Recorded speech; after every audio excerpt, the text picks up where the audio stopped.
Welcome back to Rookie Mistakes, episode 14. We have a very special guest with us, Josh Blackman, who I actually know through my close friend Orly Zeeb. Josh is her boyfriend, and Josh is a tennis expert. I don't need to put words in his mouth. He might not call himself or proclaim himself to be a tennis expert, but he really is one of the friends I have who is most knowledgeable about tennis. As you know, I'm Ethan. That's Jeremy. And What up? Josh, welcome aboard.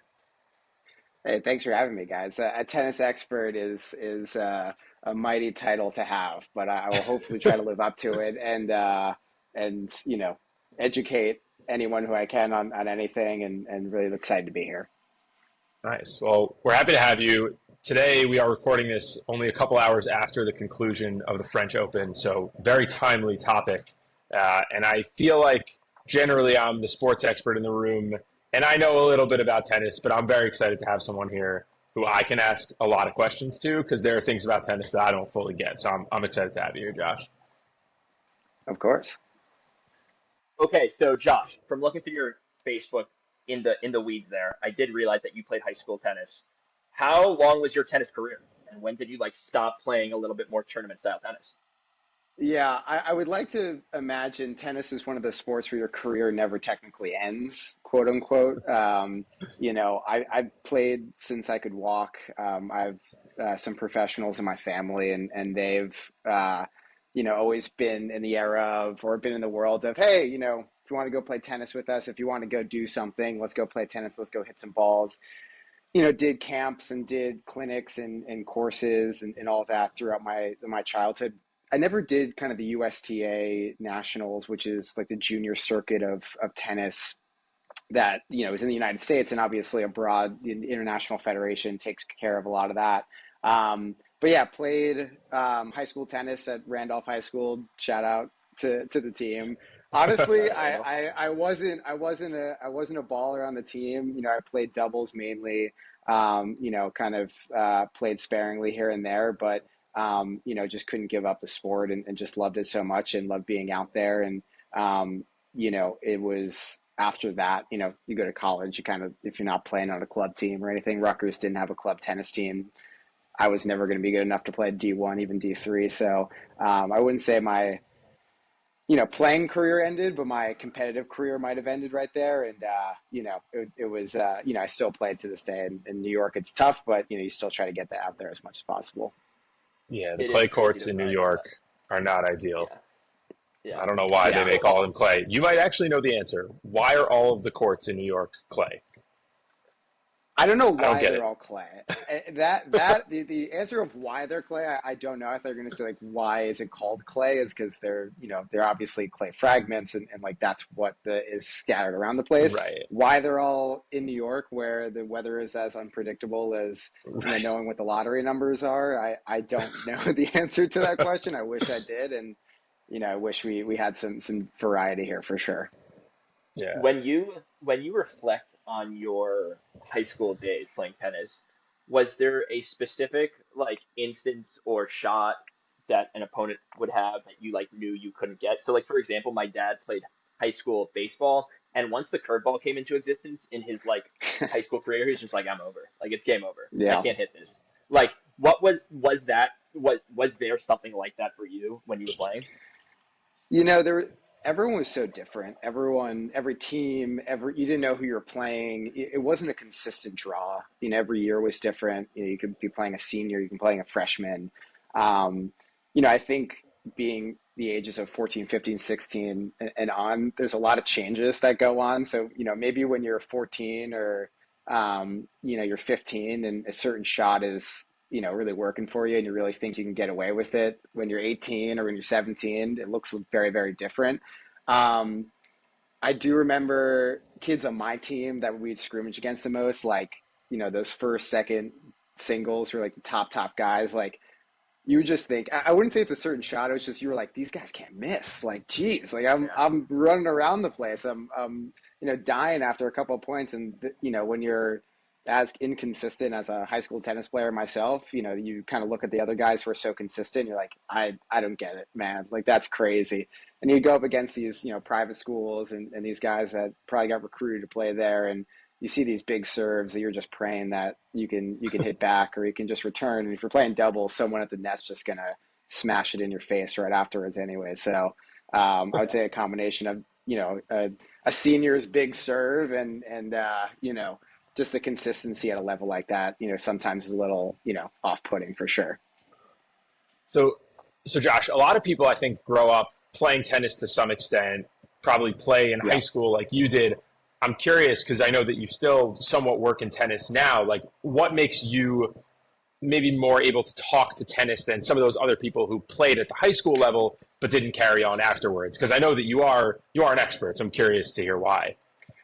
I'm not one to put anyone down, so I'm not going to say like I'm Fair. I'm not going to say that like, I'm so much more deserving. I think it's the right place, right time to talk about this. Tennis has always been a part of my life, as mentioned. I've been around the world of tennis from a professional level just because of who, is my family, who their friends are, and so on and so forth for a really long time.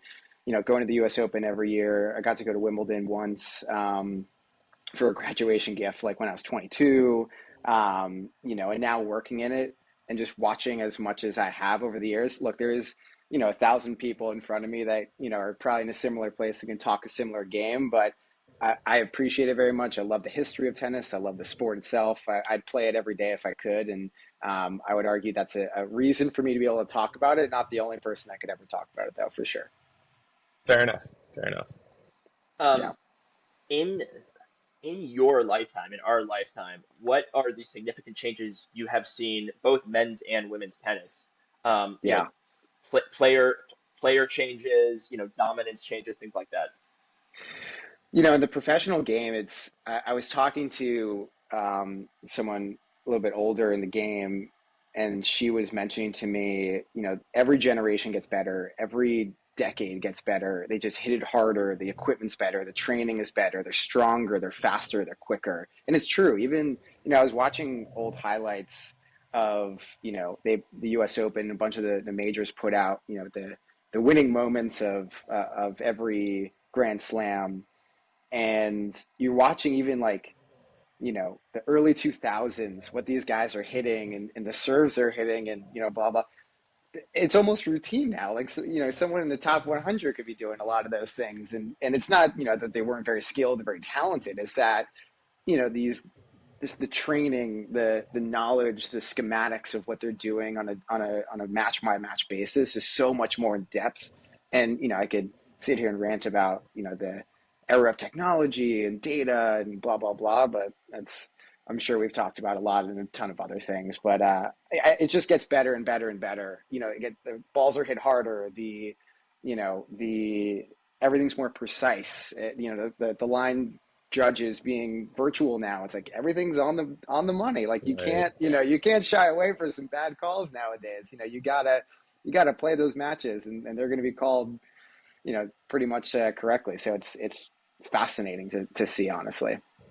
Do you think that the older generation of players have an appreciation for the way the game looks nowadays compared to how they played? Like, do they see a finals match in the French Open and say, like, wow, this is a level of tennis that, like, I never got to partake in? Do you think they view it that way?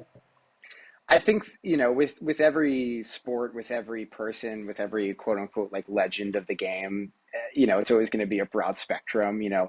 It's not going to be, it's Shaq saying, these guys can't compete in the 90s or, Right. Something like that. It's not as physical as it was. Look, back in the 60s, 70s when the WTA, which is the Women's Tennis Association, was founded and, men's professional tennis was just kind of kicking off. They were serving and they were volleying. If anyone knows what that means or doesn't know what that means, it means they're playing a really short game. They're up at the net every point, And I implore you, if this episode comes out soon, that you watch Wimbledon and you'll see where those dirt marks are. They're always back behind where the players are. 40 years ago, those dirt lines where the tread on the grass would be happening was right at the front of the net. They were up there at all times. And now It's just so different, right? They're playing so much farther back. They're hitting it so much bigger.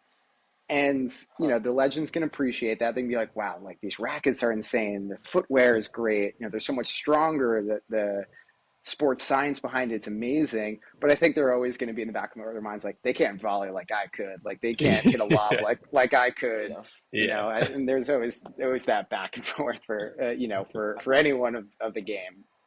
I haven't seen the latest episode of Breakpoint. I mean, the latest season, but like looking through the players today, like Swiatek got like cryotherapists. She's got like, Yeah. people working on like just like lateral movements. She's got all of these people that are part of her team now that you wouldn't have seen 40 years ago. It just like doesn't make sense. She's got like, people working on like just like making sure she has like extreme mentality and like keeping this like level of just composure that like I don't know, you just didn't have coaches for back in the day.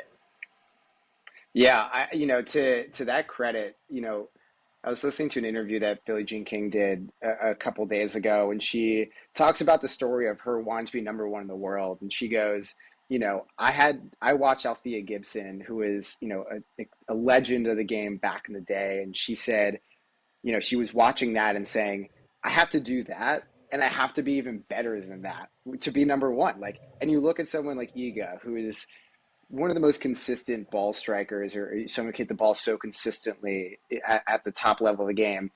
And you're right. Like you watch an episode of Breakpoint, I think is what it's called, and say, like, you have to get cryotherapy. You have to do this. You have to see a sports psychologist on your team. You have to have a footwork coach. You have to have a offensive coordinator. I don't know. Like it's crazy. Like, and you just got to be better than that. Like the next generations can be even better than that. And that's why I love sports. That's why I love watching that level and seeing kind of the background that you do on a show like that. So, Josh, when we're talking about Iga Swiatek, for those who don't know, that's her first name. Thinking about the women's game and how it compares to the men's game, you have your Serena Williams of the world, you have your Billie Jean King in her era, but the women's game is a lot more open, and there are different players winning each tournament. The top five are constantly shuffling, whereas in the men's game, for the last 25 years or so, we've seen the same three players dominate: Roger Federer, Rafael Nadal, and Novak Djokovic. Why is it that the men's game and the women's game kind of played out that way the last 25 years? I actually don't think it's a difference in the game, the women's game versus the men's game. I actually purely think it's just an era of sorts. If you look back to, probably the late 70s, early 80s, and throughout the 80s, I don't know if you know these two names, but Martina Navratilova, who's, one of the best women's tennis players of all time, and Chris Everett, who's, was kind of the golden child of U.S. tennis, when women's tennis was really taking off. They played in 60 finals. 60. 6-0. Wow. That, like, if you look at what Roger and what Nadal and what Novak Djokovic, even if you want to throw Andy Murray in the mix, they have never played that many times in a final, and they never will. Never. Yeah. It will never happen with the schedules now. So I would argue, we're probably in the most dominant era of men's tennis, or maybe at the end of it, just, based off of where we are. But I don't think it's men's game versus a women's game. I think you look back in the late 90s, early 2000s, who was winning the men's titles here? You've never heard of these guys. They won one title, they did this, they did that. A wild card won the Wimbledon title at 2001 or 2000. That's unbelievable. That's right. A beautiful thing. And I think that speaks more to the dominance of Federer and Nadal and Djokovic comparatively to a difference in game. Because, back in, with the Martina and Chris era, with Billie Jean versus Margaret Court, there are these titans of the game that would consistently play each other. Sorry if I'm getting too into the weeds here, but no, you're good. It's an awesome thing. I think and what they've done is fantastic, and I hope the women's game has something like that coming up very shortly. Yeah. I didn't realize that they were in 60 finals matches. That's unbelievable. That's an incredible stat. They played 80 times against each other professionally, and 60 of them were in finals. Whenever you hear that stat, I like, you have to take a step back and look up how many Rafa and Roger played, and how many some of these other huge pros played. It's like 15 times, 20 times, even maybe 30 times for the big ones. Right. And they played 60 times in finals. That's incredible. That's crazy. Yeah. That's crazy. I think the fact that there are also three of them, Nadal, Federer, Djokovic, and you kind of look at their chart of the last 20 years of majors with their colors baked in, seeing how much of that chart they take up makes you think that it's more than just, however many they actually have, whereas 60 is like really a jarring number. Yeah, it's a beautiful thing. Like Yeah. the sheer like volume of their rivalry is one that will take a monumental effort to ever surpass, and might never surpass, honestly. Yeah, that's very cool. So, speaking of the big three, right? Federer, Nadal, and Djokovic. What are the difference in Yeah. gameplays, styles? You know, courts they're best on. I just like high level. I It's interesting to see these big three are all like seamlessly in competition with one another, and also very good at different things. Yeah, it's a great point, and each of them kind of had their um, dominance at certain points in certain years, in certain courts, in certain tournaments. It's truly a fascinating thing to kind of dive into. To hopefully put it in simple terms. I know it's the theme of this podcast, so I'm going to try to reel back the nerd in me.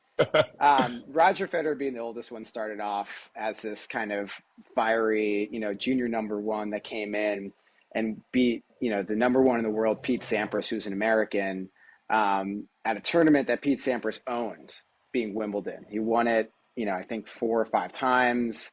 He was this huge serving, American, soft-spoken, and Roger came in and beat him in the 4th round in what's known as one of the biggest upsets in Wimbledon history. So that kind of kicked off this era of Roger Federer's dominance, right? So probably from like 2003, 2004 to 2008 or so, you look at those championships, a lot of Roger Federer there. He's the only person to win U.S. Open and Wimbledon back-to-back. Maybe Djokovic has done that recently. But back in the day, that was a huge, huge win for him. And then this young 16-year-old from Spain, Rafael Nadal comes up and beats Federer in a final, and we're all like, who is this guy? Like, what is going on here? Who this guy is, Rafael Nadal, turned out to be, and I hope people understand this, the magnitude of this, a 14-time French Open champion. He has lost 4 matches ever at the French Open. Four. He has won over 100 matches there, to put that in perspective. He then won, over 20 Grand Slam titles, and he was this, and still is playing the consistent, ball-getting, athletic, quick, speedy, fiery Spanish, tennis player that never seemed to miss on clay. Every ball would just seamlessly hit off his racket, and you'd be like, oh, that's in. He's not going to miss a lot on clay specifically. And then, this guy, Novak Djokovic, comes along, and he's making a couple finals. He lost the U.S. Open final Also, to Roger. What year is this? Like, when does Djokovic come into the So, picture? so Djokovic starts late 2000s, I would say. He's kind of rising the ranks. Makes a U.S. Open final, makes 2 U.S. Open finals, wins an Australian Open title, and everyone's like, okay, like which is a hard court, a lot about power and consistency combined. And everyone's like, all right, we got to watch this guy. Definitely performed well during the era still of Roger Federer and Rafael Nadal in the early 2010s. And then by the mid 2010s, Novak Djokovic just becomes this beast that everyone knows who he is today. Winner of 24 Grand Slam titles, which is a record. He's won, 10 Australian titles, something crazy like that. And to sum it up, really, Federer is unbelievable on grass. He's the quote unquote owner of Wimbledon. He practically lives there. I mean, I wouldn't be surprised if he, has like a majority share in the tournament at this point. He is Wimbledon. Like he really is. Nadal owns clay. He's quick. He's speedy. He can get to every ball. He's consistent. He's beautiful to watch on clay. And Djokovic is kind of a more of a in between of those two. He's so unbelievably consistent. He plays a great defensive game of tennis. you know, he's not going to beat himself. He's got nerves of steel. Rarely will you see it, of him kind of quote unquote beating himself. Um, and he's kind of this almost combination of the two, and that's probably why he's done so well and won so many titles. And probably will continue to win more as the years go on. Yeah. It's interesting to hear you talk about these three guys, especially in the context of what we're now seeing with Alcaraz. I'm curious from your standpoint, how good can Alcaraz be? Like right now, he's arguably the best player in the world. He kind of, I think, opened everyone's eyes to that when he beat Djokovic at Wimbledon last year. But like, is what he's doing unprecedented? Have we seen anything like this? Can he be the greatest of all time at the end of his career? Like, what is his trajectory? Well, to quickly answer if he can be and what his trajectory be, I was just reading this right before we got on this. Three records that he's broken that I think will kind of sum up the latter half of that question. He became the youngest men's number one in history. This was 2 years ago. He was 19 years old, the youngest ever to do it in the men's game. In a sport that's been around for over 100 years, it's like baseball records. If you break a baseball record, you break a tennis record. It's pretty unbelievable. He's the youngest to win on all three surfaces. So he's the youngest to win on clay. He's the youngest to win on hard court and grass collectively, which is also unbelievable. He's 21 years old. He's also the first to ever do it consecutively. So he won his first three titles on three different courts, being Wimbledon, or the U.S. Open first, Wimbledon, and then the French. Back in, before this whole Djokovic, Nadal, Federer era, you're usually really good at one court or one style. The Europeans were great at clay. That's what they grew up on. They knew how to play it. It was a lot of strategy. The Americans were big on hard court. They grew up in these fast, big serves, blah, blah, blah. And Alcaraz is like, I'm going to do it all. I'm gonna win it all. I'm gonna do it all. And he's 21 years old. He's spectacular. I implore anyone to watch who's listening, and you guys obviously also. Next time you watch Carlos Alcaraz play a match, something in particular I want you to focus on is that he's not wasting any movement. He's not this 6'5", like 200-pound behemoth who can just hit the ball unbelievably hard and, has speed along with it. He's probably like 6 feet tall, whatever an average weight for a tennis player would be, but he's so hyper-focused on not wasting any movement that he hits the ball so well, so perfectly almost. I will say, obviously nothing's ever perfect. And he's just moving with the court so well.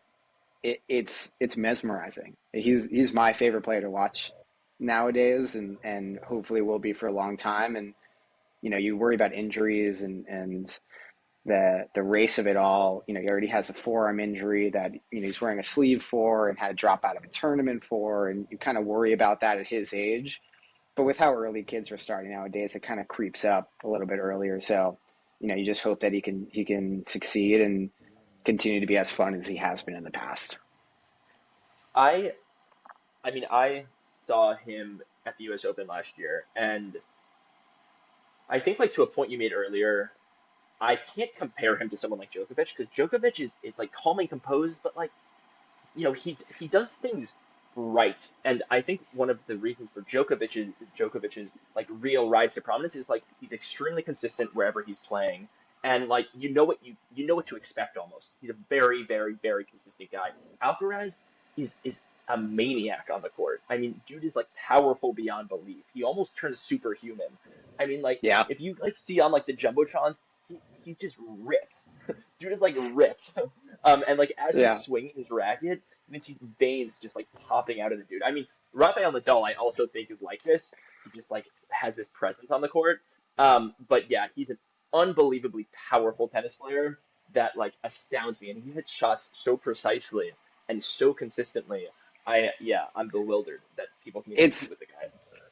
it's a rare combination of like power and athleticism. I think when we talk about, like, as you said, kind of comparing to the past, and it's what, as sports fans, what we do, right? We're always like, who is this guy like, or we think Jason Tatum is Kobe Bryant, or we think, but we're like obsessed with comparing it to the past. By the way, go Celtics, game 2 tonight. Absolutely Let's go. psyched. I told my buddy George, if you're listening, that I'd get that in the podcast. So hopefully we get to keep it. But Nice. We'll keep it. We'll keep anyways, it. We'll get you out of here before the game starts. yeah. But I think he's this new breed of combination of power and athleticism, which is, when you look at a Roger Federer, he was so powerful in what he did. His shots, if you listen to them in person, you'd be like, how can I ever hit a ball like? The answer is you can't. It's unbelievable. Just over and over and over and over again. And then you had Rafa Nadal, who was like, get everyone on the court. He was, lobbing it back. He was doing this. He was running around. And Alcaraz, as you hopefully watch today, and hopefully will do for a long time, it's this combination of, he had some points where I was like, how on earth did he get to some of these balls? And then he's hitting at 140 miles an hour after. I'm like, what is this? What am I watching here? Yeah. Nothing makes me feel worse than when I see him break a record, or like after he won the major today, and they're like, he's only 21. I'm like, yeah, I didn't accomplish a thing when I was 21. Unbelievable. Yeah. I was like in my God. freshman year internship, doing nothing. Hey, that is something to be proud of, Ethan. Don't It's a resume builder. It's a resume builder. Yeah, 2 very different resumes for sure. Yeah, I played soccer this morning in a rec league, and I think I might need a couple days off from this planet after or something like that. He's playing 4-hour matches on a day of rest, so I don't know how anyone can do it. Yeah. So and this is a silly question, but I noticed a lot that both players in the final today, after every single point, they looked up at their box, presumably at their coach, which is weird because it looks like they're looking across at the other player, but they're really looking at their box. Why do they do that after every single point? I wish they were looking at the other player and it was just like a super intimate game of tennis, and they would just like hang out all the time. I wish that was the case. No, Just like fist pumping in their face. Yeah, exactly. They're like, you see that, man? Like, that was sick. No, that'd be unbelievable. No, but so usually for those listening, obviously a tennis court, you can kind of imagine, and usually in the corners they have, right sitting on the court, in the stands is where their quote unquote team is. So, a coach, a parent, a sibling, family members, whatever it may be, sits in that area. It's kind of like a camaraderie thing, right? It's like you know who they are, you're celebrating with them, you're talking to them. It's kind of a familiarity because they're with you, all the time. For a long time, it was bands that you couldn't get advice, back and forth. You couldn't get coaching. It was a solo game. You couldn't talk to anyone. You couldn't do anything. You only had yourself. And about 2 years ago, I was reading up on the specifics. They said, I want to get the words right. They said, brief coaching verbally is allowed, whatever that means. It's tennis is similar to golf in a way that it's like, it's all very like nuanced. So whatever brief vocal coaching is, they can get. So maybe it's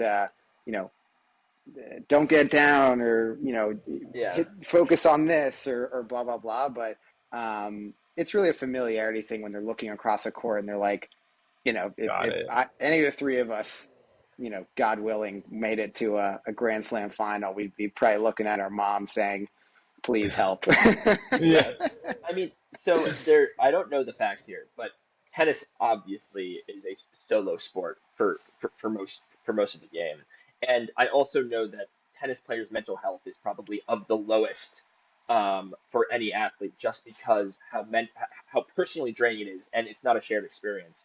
And again, like without saying stats, I do think like that has been studied pretty heavily. Maybe a lot of it is also trying to make it more of a shared experience, opening the doors to coaches and just enabling players to speak with their coaches and alleviating some of the pressure up the single player, him or herself, and allowing others to like share this and be part of it. But yeah. It's interesting you say that, just about like the work that I'm doing in particular. Like we work with what's called the Billie Jean King Cup, which is for the listeners and for you guys as well as the Women's World Cup of tennis. And what it encompasses is those things you kind of talked about. You have a bench of players there with you, kind of talking to them and be able to give encouragement. You have a coach sitting on a bench with you, and every time you change sides of courts, you sit down, you get to talk to them as well. And they do the same with what's called Davis Cup, which is the men's version of that. So there are bits and pieces of it, but you're absolutely right. The mental game and preparation of tennis is remarkable. It's an 11-month year for them. Football players, basketball players, Yeah. whatever, they get at least a couple months.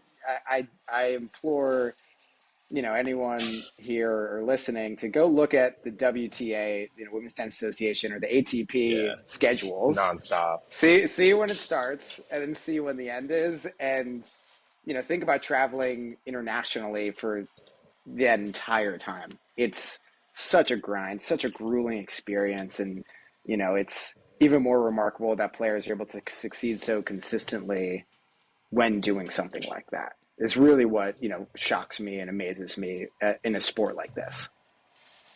I mean, what's also crazy is they're not getting paid close to as much as NBA players or football players, from my understanding. Like that's pretty wild. And not consistently. Like you lose in the first round, you're getting a check cut that day, and you're out of there. Like that's it. You see Coco Gauff get a check for a couple $1 million. Her first round opponent got a check that was a tenth of that, if not 100th of that, 2 weeks ago, and she had to split that 5 ways with a coach, with a physio, with this, that, and whatever. If you're not a top, they had an article on this. If you're not a top 100, 150 player, it's hard to make a living playing tennis, let alone being able to buy cars and houses and all that. Right. Do you foresee any change in compensation for tennis athletes in the near or long term? It's challenging to say. I don't think so. I think when you look at it and you think of how money in the sport is made, because it's so inconsistent, the pay is going to be inconsistent. There are people who have been playing the sport professionally for decades who have much more elaborate answers than I will on this matter. So I'm not going to say I know what the right answer is. But you look at how these tournaments make money, and that's what I think a lot of the players, what a lot of people like us don't understand is it's very hard to compensate for something like that. And when you're in a world that you don't know who's losing the first round, you don't know who's even showing up for the first round, usually until the first round starts, it's hard to say, we're going to give X to X and, Y to Y and so on and so forth. Josh, the way you described how challenging it is to make a living as a pro, is that safe to say that there are thousands of players a year technically playing professionally who also work another job? Is that true? I don't know about working another job, but they're either supplemented by federations, like, their country's federation, like a USTA, South African Tennis Association, or a federation, that'll give them stipends. And that's how, the game tries to get people who might not have, these trust funds to kind of roll out to the experience and a platform to play on. And what, at the end of the day, a lot of these players go into debt. That's what they're doing. They're getting loans. They're getting hopeful sponsorships. They're traveling to all these places to try to cut some checks and try to go to the next places. But it's tough. It's not consistent. You get an injury. Let's say you God forbid rupture something or tear something or even pull a hamstring. That's 8 tournament checks that you're missing out on. It's incredibly grueling and inconsistent, and that's why you respect the ones that make it the way they do and just make it at all. Players taking out loans to then play to bet on themselves in winning tennis tournaments is absurd. Like the loan is just, the first thing that they need to do. And then it's open this whole new box of okay, now I need to make this money back. I'm 11 months of the year. Here's my competition, none of which is easy to beat. It's like it's crazy. Yeah. Like the loan is the easiest problem. You got a lot more problems on your hand, and like I don't know. I think that I don't know how hard being a tennis player is, but I underestimate just how grueling it is, and the competition is playing at a level with trainers and coaches just at a level that's so hard to beat. I can't imagine coming into this world and saying I'm going to take out a loan because I think I'm better than them. Like Yeah, that's a crazy decision, but that you might be one day, right? yeah, yeah. That's Right. And I'm not it. going to get injured, and I'm going to work, 20 hours of the day instead of 18 that like Swiatek's work. Like, you're none of this is easy. It's crazy. It's crazy. Yeah, it takes you for a loop, really. I think someone like myself who's not a professional like that in any way, I try to avoid the thought process because I'm like, good God, Yeah. what is what is happening? Yeah. And I can't even imagine those problems comparatively to, the problems that a very, simple person like myself is experiencing. I'm like, geez, could Yeah. you imagine? Really? Yeah. Yeah. Wow. Well, I Looking towards the future of tennis, Josh, you obviously like have a good concept on the game and how it's evolved. Do you foresee just like any major changes within, the dominant figures in the sport, the rules, Yeah. the coaching, just like more open-ended? Where do you see tennis in 20 years?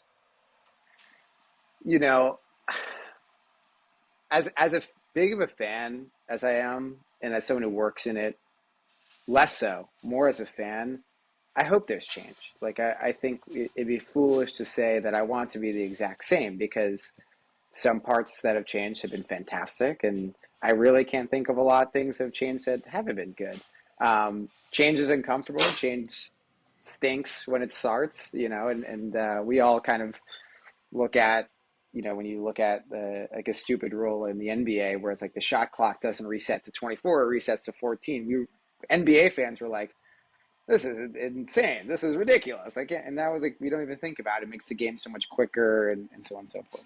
Um, I hope there is change. Tennis is an incredibly old sport, and it's extremely hard for people to get into and get, from a young age. It's expensive. The people teaching it are older now. The people controlling it are older now, and they've done amazing things. And they continue to do amazing things. But I hope this sport gets younger, honestly. I hope that people, now that they're raising kids, they want to get their kids into sport. I hope that there's free instruction and free clinics that people can get into. I hope more people join the tennis team in middle school and high school and go and do that. It's so prohibitively expensive, as we've already covered. You can't go out in a hoop and shoot for 3 hours to get better. You A, need someone with you, B, someone who knows what they're talking about, C, you probably have to now, unfortunately, rent time to go do that. It's unbelievably expensive. mm, And that's when you lack progression in the sport, when people don't have access. And I know I talk about her a lot just because those are the stories I know. Billie Jean King got her start in tennis by a free public court. A friend of hers said, hey, you want to go try tennis? She goes, I don't even know what tennis is, but I'm going to go try it out. Then she had free instruction for the next year. And she became probably the greatest women's champion of all time. And it started with a public court. You hear about these stories from so long ago, and I think now it's just impossible. I just read Roger Federer's book, the Maestro or the Mastro, and he was in these schools and in this and in that, and I'm like, we gotta make yeah. this more accessible. We Yeah. got to. We have to. There are people that are much smarter than me, and much more powerful than me, and much more connected than me that can make this happen, and I hope they do. But that is I guess it's not the hold my beer segment, but that is the hold my beer of my rant of this. No, that's great. That's a powerful way to finish. I agree. I think the fact that you're in that world and it's a priority for you and you think it's important, it's good to know that there are people thinking about that because you're right.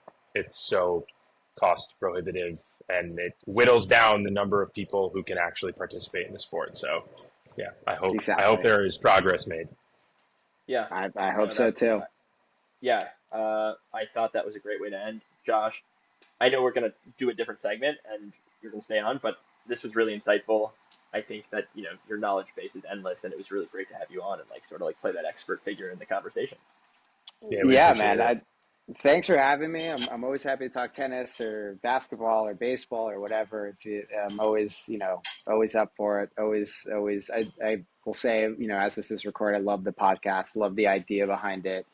I'm excited to see where you guys take it. And more than happy to come on anytime you guys need. And looking forward to this popping off even more than it already has. 100%. Thanks, man. Okay, I think because you are, yeah. yeah, no, Ethan, you warned me that Josh was a big sports fan outside of just tennis, so I figured he would enjoy Hold My Beer. He's also probably holding already. So Hold My Beer, for those of you who don't know, Josh included, is when we give people the rundown of what's going on in sports right now. If they walked into a bar on a Saturday night and saw something on TV, they'd know, okay, this is what's happening. So I'll give you guys quick hitters. The first one, as we talked about, Game 2 of the NBA Finals is tonight. The Celtics against the Mavericks. That's the Boston Celtics and the Dallas Mavericks. Luka Doncic, who is the star player for the Mavericks, dealing with a bit of an injury. So will be interesting to see how that develops. Kristaps Porzingis is one of the stars for the Celtics, and he is back and played a great Game 1. So the Celtics took care of business there. Game 2 should be interesting by the time this pod comes out. Wait, so also 1-1 or 2-0. Considering Luka's injured and he's their star player, it seems like the Celtics are going to have another blowout, from my understanding. He is playing. So right before playing. we started recording, he is playing. It's like a perfect excuse, right? It's the same way Jalen Brunson play and had a pretty shitty game, and then it's I was injured, and everyone's like, all right, sure. It's true. Anyway, that's my naive opinion. You have to it's fair. This is the yin and yang of the podcast, Josh. Ethan just calls everything into question. It's a fair thought process. That's the thing. Is. You talk to anyone and be like, of course, that's a good thing to say, and maybe he's gonna play less minutes today, or maybe and if anyone's listening to press conferences, the coach is saying oh well, actually their number 2 player is their best player. It's it's all mind games. It's all semantics. It's all it's all semantics. Okay, but just for the pod, the Celtics did win Game 1 by 25 points or something like that. Yes. Yeah. They won Game 1 pretty handily. Yeah. And then in the other major sports championship happening right now, the Stanley Cup is 1 game in. It's the Florida Panthers against the Edmonton Oilers. We've briefly mentioned Connor McDavid on the show before. Connor McDavid, undisputed best player in the NHL at the moment, but his team currently down 1-0. The Florida Panthers, who have home ice advantage, won Game 1 3-0. So should be interesting to see how that one plays out. But I think the NHL is happy that Connor McDavid is in the Stanley Cup Finals. And then the only last piece I had is, have you guys been paying attention to cricket? Yes. I don't. Okay. I texted you about this, Jeremy. I don't really know what's going on. I just know the USA did some crazy shit. Yeah. Josh, you're locked in? Okay. So the headline for you, Ethan, I don't know if you saw, it's the biggest upset in cricket history, which is a crazy thing to say about any sport ever. That's we say that, I think, pretty sparingly here and there. We say it's it's a big upset, or it's a this or that. They're saying this is the biggest upset, maybe in sporting history. That's if I beat Carlos Alcaraz in a match. That's ridiculous. Come on. Grow up. And it was USA versus Pakistan, from my understanding, from my recollection. Yes. And what went, do you guys know what went down? Was it a close game? I know cricket matches were also 7 days It was really long. close. Incredibly close. It came down to the last bowl, I believe. It went to what's called pitching. Yeah, it went to what's called a super over, and I'm not going to get into the details of cricket because I don't know it well enough. But basically, the U.S. tied it, and then it went to a shootout, effectively, where each team got 2 swings, and whoever did the best won the match, and the U.S. did the best. I just have to say that calling something, would you say super overtime or a super A super what was over. that? I don't know A when I super cut out. over A is super is over. unbelievable. Yeah, Like that's amazing. That we should amazing. call everything super. We really should. The Yeah. Super It's like Bowl they had is to think not of a even a name on the bowl. spot. They had to think of a name on the Yeah, spot because there's nothing for it at the time. they're like it's super, and we're like, you know what? It is super. You're right. It absolutely is. Yeah, it's funny. So we should talk about the French Open, right? Swiatek won the singles, women's, and Correct. Alcaraz won the men's singles. I have no idea of the names in the doubles. Josh, do you know these off the top Coco of your head? Gauff actually won Oh, the women's doubles title with nice. her partner, which I cannot remember her name now, but that's something that's pretty exciting. And the men's, I actually don't know I can look it up, I guess, but Okay.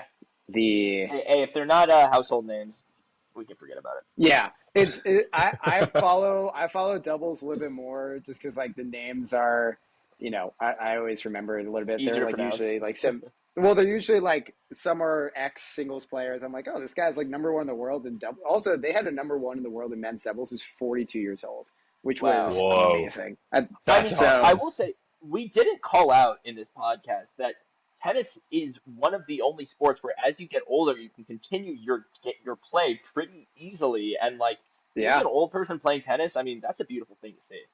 Hey, the Mayo Clinic did a study. Tennis is the healthiest sport to play. Fun fact. Oh, Wow. They say it adds 10 years of life expectancy if you play for your entire life.